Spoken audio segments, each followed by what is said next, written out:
I opened my door that morning with a cup of coffee in hand and nearly dropped it when I saw 3 enormous white tents pitched right in the middle of my orchard, complete with chandeliers, flower garlands, and a DJ booth blasting Taylor Swift over the rustling of apple leaves. I stood there frozen, the steam from my mug rising like my blood pressure, as a man in suspenders jogged past holding a tray of cupcakes. I blinked twice, thinking maybe I was still dreaming. But then a woman in high heels barked, "Move that arch 3 feet to the left, I want the doves released right as she says I do." That's when I realized it wasn't a dream. It was a full-scale wedding production. On my land. Without my permission.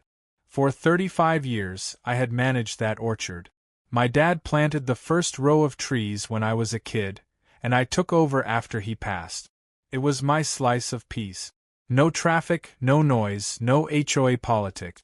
Just the hum of bees, the chirping of birds, and the sweet scent of ripening fruit. That's why I bought land out here in the first place, to be left alone.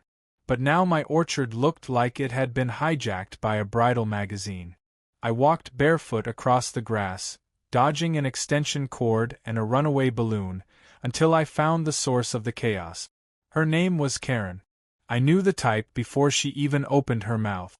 Blonde bob, oversized sunglasses, clipboard in one hand and a latte in the other, barking orders like she was running a film set. She barely glanced at me as she waved toward the floral arch. "No, the hydrangeas go in front of the lanterns. Do I have to do everything myself?" I cleared my throat. She turned, eyes scanning me like I was a misplaced chair. "Can I help you?" "Yeah," I said. "You can explain why there's a wedding happening in the middle of my orchard." Her eyebrows lifted behind those sunglasses like she couldn't believe the question. "Your orchard?" No. This is common community land. The HOA map clearly outlines shared space. I had the permit approved weeks ago. "There is no HOA on this land," I told her. "This is private property.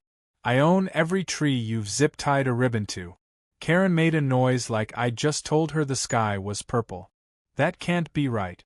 I was told this field was unused. Besides, it's perfect for weddings. Rustic. Quirky. Trendy." She motioned toward the tents as if I'd be impressed.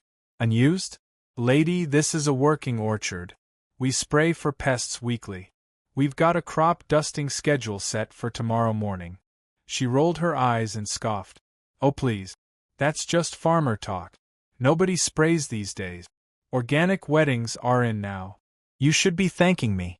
Your field will be all over Instagram by the weekend." I took a deep breath, trying to keep calm. "Look, I didn't give you permission to be here.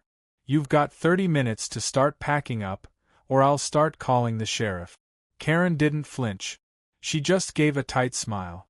"We're not going anywhere. The wedding is tomorrow.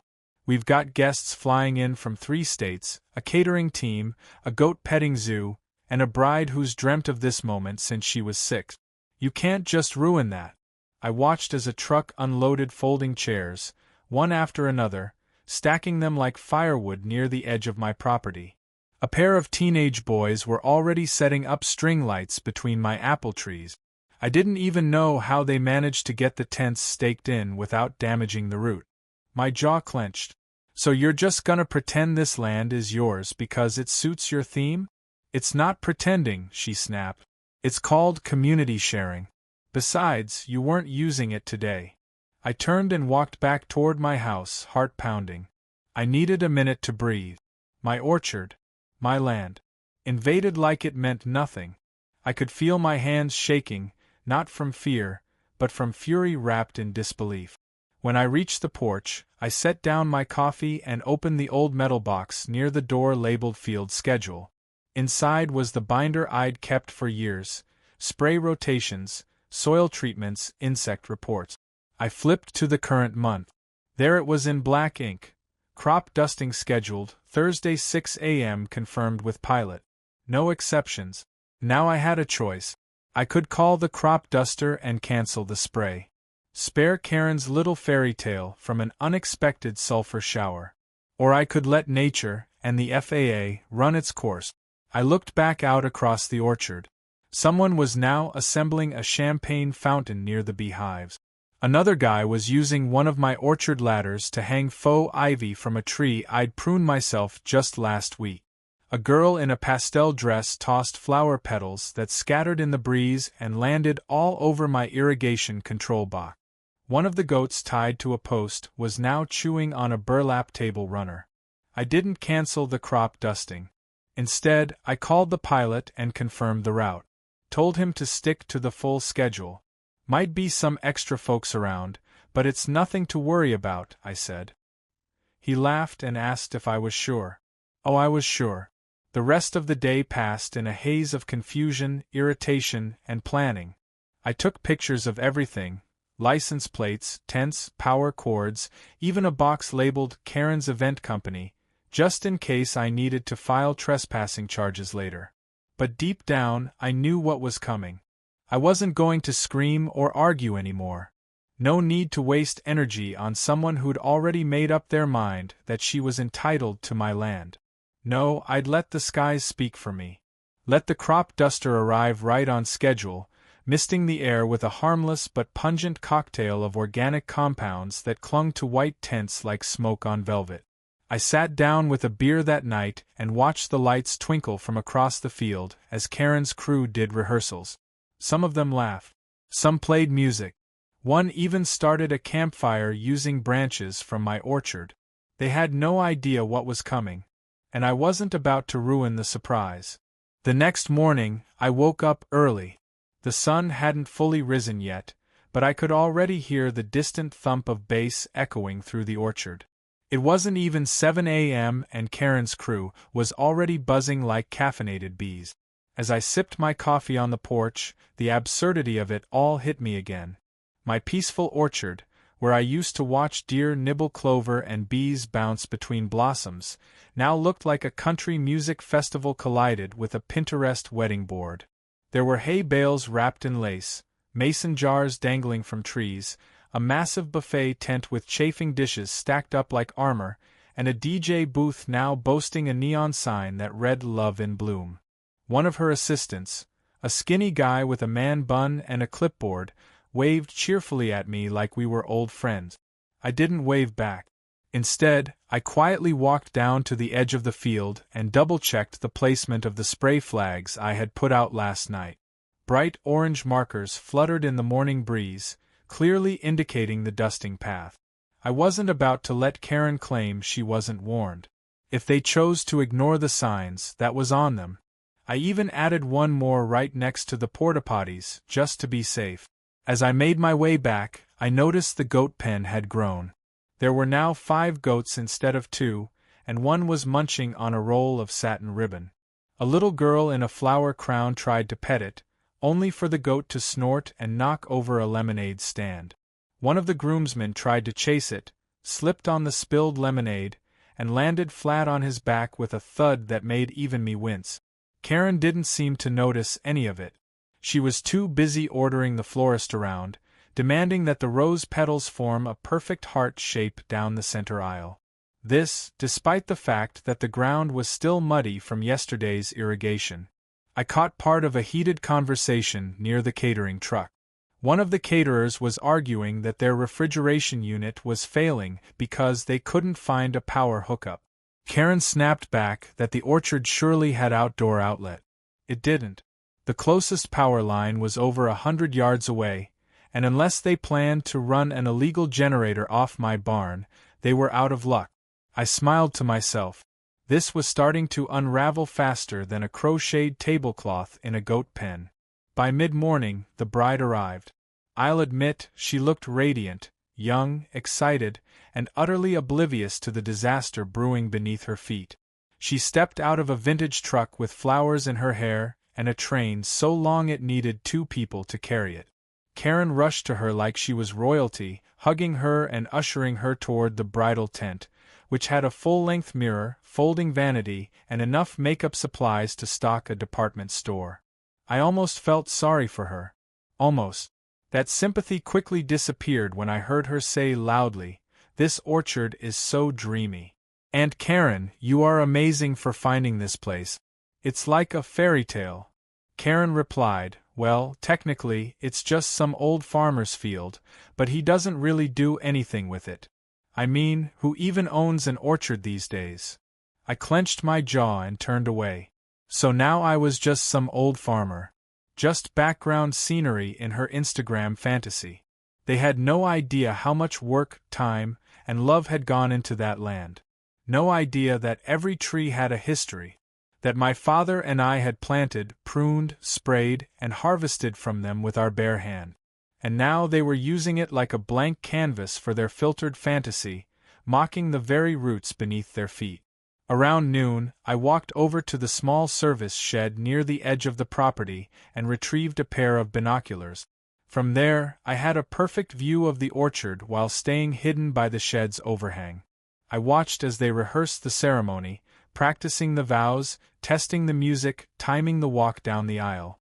The DJ played the same romantic ballad 6 times in a row, and by the 3rd time, one of the flower girls started crying and refused to walk again. The bride's father shouted at the DJ to just get it right, while Karen juggled 3 phone calls and 2 arguments at once. It was chaos. Beautiful, slow-building chaos. Later that afternoon, the sheriff stopped by. I had called earlier in the day to officially report unauthorized use of my land. Deputy Randall stepped out of his cruiser, surveyed the scene, and let out a low whistle. "Looks like you're hosting a whole dang festival out here." I nodded. "Without my consent." Karen spotted him and strutted over with her usual mix of false charm and overconfidence. "Officer, thank goodness you're here. I need help dealing with the owner. He's trying to sabotage my niece's wedding." Randall raised an eyebrow. "Sabotage?" She launched into a dramatic speech about how I'd threatened to spray chemicals, and was dangerously unstable, claiming I had a vendetta against weddings or happiness in general. I didn't say a word. Just handed Randall a copy of the spray schedule, notarized and dated, along with the photographs I'd taken of the tents and the destroyed irrigation lines. Randall reviewed the documents, nodded, and turned to Karen. "Ma'am, based on what I'm seeing, you don't have legal permission to be here." Karen's mouth dropped open. "What?" "But I submitted the permit to the HOA." "This land isn't part of the HOA," Randall replied. "It's private." "His private land." Karen's cheeks flushed. "But the wedding's tomorrow. You can't expect us to move all this in a day." Randall sighed. "I'm not telling you what to do, ma'am. I'm telling you the law. If he decides to press charges or if anything else gets damaged, that's on you." Karen didn't reply. She spun on her heel and stormed back into the orchard, fuming. I could tell she wouldn't back down. Her pride wouldn't let her. And that's when I knew for sure she wasn't going to move a single tent. Not even with the warning signs posted. Not even with the sheriff confirming the land was mine. That evening, just before sunset, I walked out to the edge of the orchard and adjusted the flags one final time. The sky glowed orange, and a light breeze rustled the trees. I could hear laughter and chatter coming from the tents, glasses clinking, music floating through the air like it was already celebration time. They had no clue. Tomorrow at dawn, the crop duster would fly in low. The same way he had every other week for the past 6 years. No surprises. No secret. Just nature doing what it does. Only this time, it wasn't just the trees that would get a gentle misting. It was going to be a wedding they'd never forget. At exactly 5:47 in the morning, the first rumble came from beyond the horizon. The orchard was still covered in soft mist, the sun barely brushing the tops of the trees, casting long shadows across the dew-soaked grass. The wedding tents stood silent, glistening faintly in the early light. From my porch, I could see movement beneath them. Someone stretching, another stumbling out from a cot, still wrapped in a fleece blanket. Birds scattered from the branches as the faint growl of the plane grew louder, circling once, then lining up with the flagged route over my orchard. The crop duster was right on time. I sat with a mug of coffee, same chair, same porch, watching it unfold like a show I'd seen before, but this time with a better cast. The pilot flew low, as he always did, barely skimming the treetops, releasing a soft, chalky mist from the tanks. Organic sulfur, totally safe, but strong-smelling. It clung to clothes, hair, and anything white. And those tents? They were the perfect canvas. The first pass was quiet. Some folks didn't even notice, just brushed their hair or squinted upward. But the second pass sent the mist sweeping directly over the heart of the wedding setup. A few sleepy guests started coughing. One woman shouted, "What is that smell?" A man dropped his cup of coffee and ran toward the catering tent, yelling something about chemicals. Karen came out of the bridal tent, robe flapping, hair in curlers, and stared up at the crop duster as it circled again. Her face went pale. Then the panic began. Someone screamed, then another. Guests tripped over power cords and lawn chairs trying to get away from the drifting haze. The bride's mother, still in slippers, held a tablecloth over her head like a parachute. Two groomsmen tried to help the goat handler herd the animals, but one goat broke free and made a beeline for the dessert table, knocking over a tiered cake stand and sending cupcakes flying like fruity grenade. Karen stood in the center of the chaos, shouting commands like she was directing a war film. Move the drinks. Cover the buffet. Get the bride back inside. But no one listened. The DJ, who had spent hours wiring his equipment, panicked and yanked his speakers from the cords, dragging them behind him as he fled toward the road. A teenage girl tripped on a sprinkler head and rolled halfway down a hill, her white dress coated in yellow dust. The crop duster made one final pass, its engine humming steadily above the screams. The mist settled over the orchard like fog rolling off the mountains. The once pristine wedding scene now looked like a battlefield. Chairs overturned, linens stained, flower petals scattered, and a half-dozen people now coughing near the parking area. One of the doves, accidentally released early by a terrified handler, flew straight into a tent pole and landed in a fruit crate.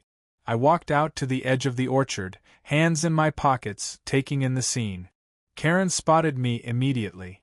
Her eyes were wide with fury and disbelief. "You did this," she shouted, marching toward me with two bridesmaids in tow, their makeup smeared, dresses soaked and wrinkled. I didn't move. "The dusting was scheduled," I said calmly. "It's been on the books for weeks. You were warned." She held up one of the orange flag markers, now bent and covered in cake frosting. "This doesn't count as a warning. We thought it was for decorations." "Decorations? Those have the words crop dusting in bold letters. I even spoke to the sheriff." Karen's voice hitched. "You ruined everything. My niece's big day. The food, the music, the photos. This was her dream." I pointed behind her to the row of trees now draped with shredded bunting and tipped-over lanterns. That dream just flew too close to reality. And reality had wings and a sulfur tank. The bride appeared next, led by two other women, her dress smudged and her eyes full of tears. She looked around at the scene in slow motion, ruined tables, coughing guests, her ruined floral arch, and then locked eyes with Karen. "Why didn't you check the property rights?" the bride asked quietly. "You said everything was arranged." Karen stammered. "I had a map. The HOA said it was fine. They didn't tell me about any farming schedule." The bride's fiancé joined them next, shirt unbuttoned, carrying a bottle of champagne like it was a weapon. He took one look at the field and muttered, "We spent $15,000 on this setup." I stayed silent. No point in rubbing salt into the wound. The air was doing that for me. The sulfur clung to the decorations like bad perfume. You couldn't escape it. Even the goats were sneezing. Karen turned to me one last time, trembling. "I will sue you. You'll pay for this." I took a step closer and lowered my voice. "Go ahead. But first, ask yourself if you want to explain to a judge why you hosted an unauthorized wedding on private property, ignored a scheduled crop dusting, refused to leave after being told to by the owner and warned by the sheriff, and damaged thousands of dollars worth of agricultural land. Because I have photos. I have logs. I have witnesses. And the pilot's GoPro footage." Her mouth opened, but no words came out. The bride's father was now shouting at the DJ, blaming him for something. A bridesmaid cried over her ruined heels. Someone's mother tried to clean their eyes with club soda. Karen, for once, looked completely powerless. The guests began packing up. Some left without saying goodbye. A few tried to salvage centerpieces or leftover wine, but most just trudged to their cars, defeated. The party was over before it began. And the orchard? It stood strong. Misty, pungent, but untouched beneath the chaos. By noon, the tents were halfway dismantled. The bridal tent collapsed when someone pulled the wrong support cord, sending a puff of dust into the air like a final exhale. The catering crew loaded up half-spoiled food, and someone finally wrangled the rogue goat using a garden hose. Karen sat on the hood of her SUV, arms crossed, face blotchy with frustration. She didn't look at me again. Didn't speak. Just stared at the orchard like it had personally betrayed her. As if nature itself had turned against her plans. But nature doesn't bend to party themes. That night, I walked the orchard alone. The air had cleared. The trees stood tall. The fruit was safe. I checked on the irrigation system, repaired a couple of broken valves, and made notes of where the damage would cost me most. I'd be billing Karen. Every footstep, every snapped branch, every bite the goats took. And the best part? I wasn't even angry anymore. I was satisfied. By the following morning, the only evidence left of the grand wedding fiasco were yellow-stained patches on the grass, a few deflated balloons tangled in branches, and a pile of garbage bags Karen had abandoned beside my fence line. The orchard smelled faintly of sulfur and frosting. I stood at the edge of the field, arms crossed, taking it all in. A few of the apple trees near the center had broken twigs where chairs had been stacked against them. The irrigation control box had dents from someone's stiletto heel. One of the beehives had been knocked off kilter and needed rebalancing. I started making a list of repairs in my notebook, and that list was growing fast. I wasn't just cleaning up a mess. I was preparing a case. I spent hours walking the property, photographing every piece of damage, every tire track in the soil, every broken sprinkler head. I collected video clips from the crop duster, aerial footage that showed the entire wedding setup sprawled across my orchard. I had voice recordings of my conversation with Karen. I had screenshots of her niece's now viral TikTok showing her screaming at the crop duster while guests ran in all directions. I even found a Yelp review someone had left about the event that said the smell of rotten eggs ruined their outfit and their entire dating life. It was pure gold. I printed everything. I organized it into folders. I called a property attorney I knew from the county and walked him through the situation. He chuckled halfway through and said, "Well, this is the most ridiculous trespassing case I've heard this month. But yes, you've got a solid claim." I asked if I had grounds to bill Karen for the damages. He said absolutely, and I didn't even need a formal lawsuit to start. I could send an invoice, and if she refused to pay, we'd take it to small claims court. So I wrote up a bill. Not just for damages to the orchard, but for labor, loss of potential yield, cleanup services, and emotional distress. I itemized every detail. Broken beehive, 150. Replacing irrigation parts, 400. Soil testing to ensure contamination didn't happen, 200. Cleanup crew, 600. Emotional damages and trespass penalties, 2,000. Total came to just over $5,000. I printed it and hand-delivered it to the HOA office the next day, addressed directly to Karen. The receptionist took the envelope and blinked at me. "I heard about the incident," she said quietly. "Some of the board members aren't happy. Apparently Karen didn't get the event formally approved. She just told everyone she had." I smiled and nodded. I figured as much. Let them know I'll be expecting payment within 30 days.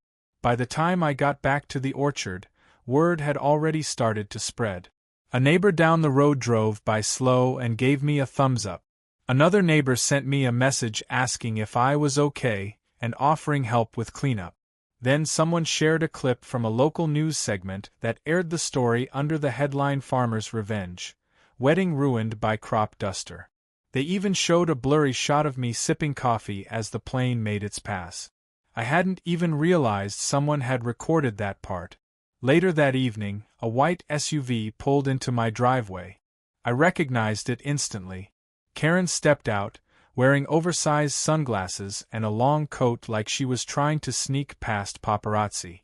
Her heels crunched against the gravel as she marched up to the porch, envelope in hand. "You're being petty," she said, holding out the invoice like it was contaminated.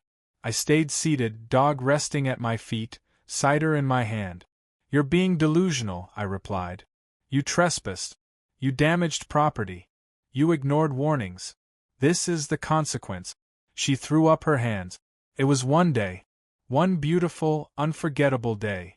Until you ruined it. You could have just said no." I did say no. Repeatedly. She sat down on the porch step, clearly exhausted. Her voice cracked. "That wedding cost me everything. My reputation. My clients. The bride's mother is threatening to sue me for emotional trauma. Do you know how many sponsors I've lost since that video went viral?" I shrugged. "You should have thought about that before pretending my orchard was your venue." She was quiet for a moment. Then she stood up, brushed off her coat, and said, "I'm not paying. Take me to court. Let's see if you can convince a judge that a farmer needs emotional compensation for some grass stains and cupcake." I didn't respond. I just gave her a calm nod and watched her leave. A week later, I filed the small claims suit. I submitted all the documentation. The photos, the video footage, the witness list. It didn't take long before Karen was served the court summons. And that's when things really took a turn. More neighbors started reaching out. Turns out Karen had done similar things before.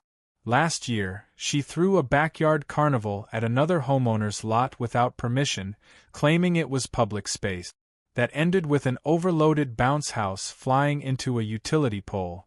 Another neighbor said she once tried to use someone's barn for a rustic family reunion photo shoot, and left behind a pile of hay confetti and 6 broken lanterns. Karen had a pattern. And now that pattern had consequences.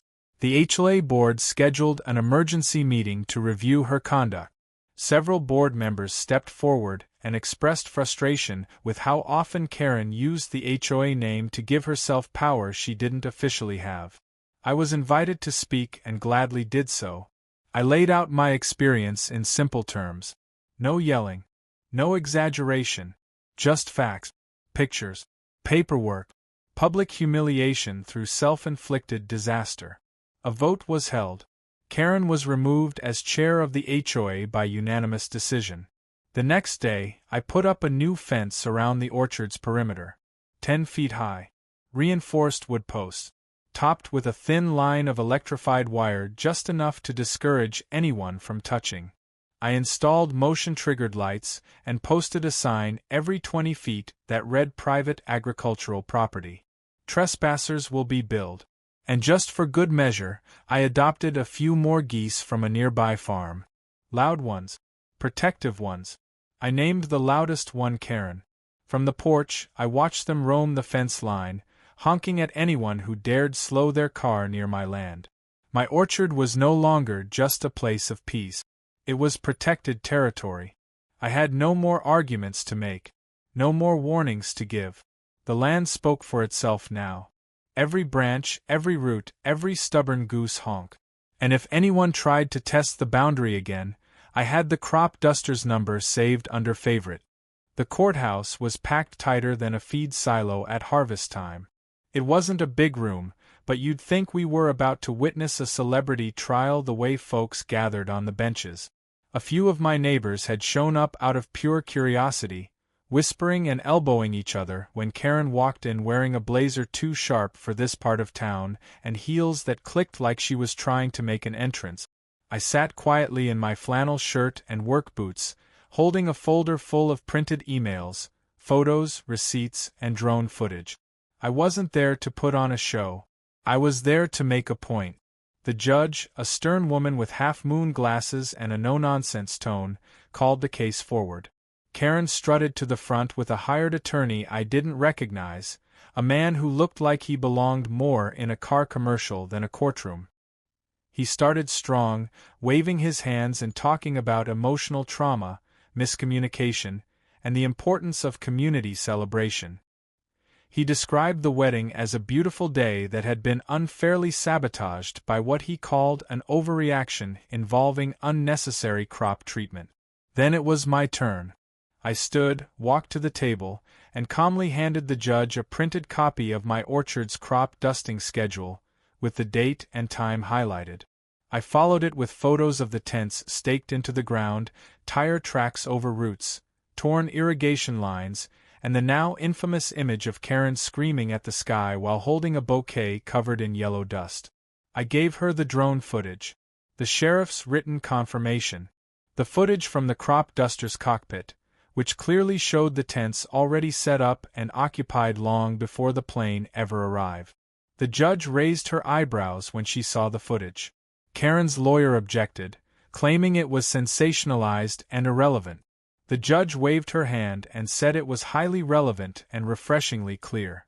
When I explained that Karen had not only ignored multiple warnings but forged the idea of a permit that didn't exist and refused to leave despite having no rights to the property, the courtroom was silent. The judge looked at Karen. She asked if she had any written approval to use the land. Karen shifted in her seat. Her lawyer said the HOA had given her verbal support. The judge narrowed her eyes and asked if that support was documented. It wasn't. Then came the moment that changed everything. I played one last clip, taken from the viral social media post by Karen's own niece. In the video, Karen could be heard saying, "This farmer will thank me later when this whole place is on Instagram. Besides, he's old. He probably doesn't even know what social media is." There was a beat of stunned silence, and then quiet chuckles from the benches. Even the bailiff cracked a smile. The judge didn't smile. She cleared her throat and said the facts were clear. Karen had no legal right to the land, no documentation, ignored multiple warnings, and caused extensive property damage during an unauthorized event. She ruled in my favor. Karen was ordered to pay the full $5,200 in damages plus an additional penalty for false representation. The gavel came down like thunder. Karen stood there speechless. Her lawyer tried to say something, but she raised her hand to stop him. She turned slowly, her face pale, her lips pressed so tight they looked like they might vanish. And then, with a sigh that seemed to carry the weight of 100 ruined centerpieces, she walked out of the courtroom. Outside the building, a few reporters waited.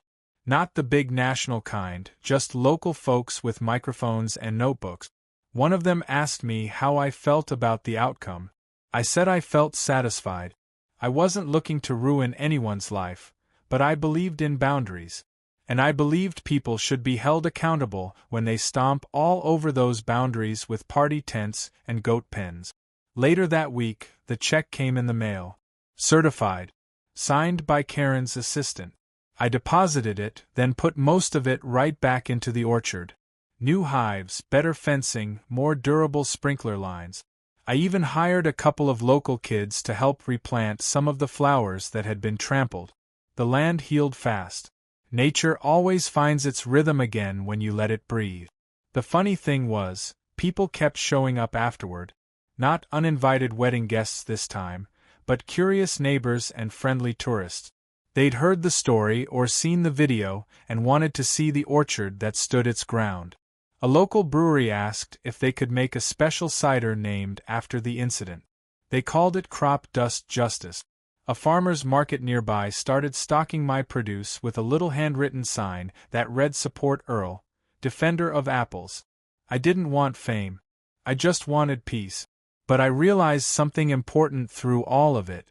You can live quietly for decades, mind your own business, do things the right way, and still have your peace tested by someone who thinks their wants matter more than your rights. And in those moments you can either fold or stand tall. I chose to stand tall. Karen resigned from the HOA completely. Rumor was she moved to a gated community 2 towns over where nobody knew her history. I didn't care where she went. I just cared that my land was respected again. One morning, a month later, I sat on my porch drinking cider from that new batch and watching the geese waddle along the fence line. The loudest one, the one I named Karen, honked at a squirrel that got too close to the gate. I smiled and leaned back in my chair. A young couple drove up the dirt path and parked near the sign. They got out, looked around shyly, and waved at me.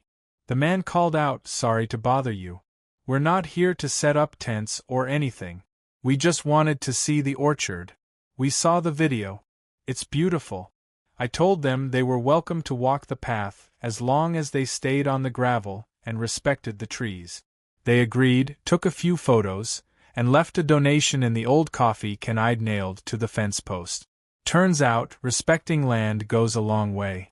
Even geese seemed to appreciate it. As the sun dipped behind the hills and cast long golden light through the branches, I thought about my father. How proud he'd be to know his orchard still stood strong, still served its purpose, and still had a little fire in it when needed.